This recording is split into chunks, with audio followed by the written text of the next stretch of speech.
ایک انگریز سے ملنے اس کے کچھ دوست آئے۔ وہ اپنے دوستوں کے لیے کافی لے کر آیا۔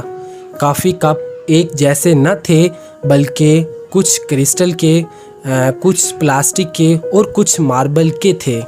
اس انگریز کا کہنا ہے کہ میں نے بغیر سوچے سمجھے ایک ایک کپ سب کو تھما دیا اور مجھے نہیں پتا کہ کس کے حصے میں کون سا کپ آیا، لیکن میں نے کچھ دیر بعد یہ غور کیا کہ سب لوگ کافی کو انجوائے کرنے کی بجائے ایک دوسرے کے کپ کو حسرت سے دیکھ رہے تھے، جبکہ اصل چیز کو انجوائے کرنا تھا وہ کافی تھی اور وہ سب کپ کے اندر ایک جیسی تھی۔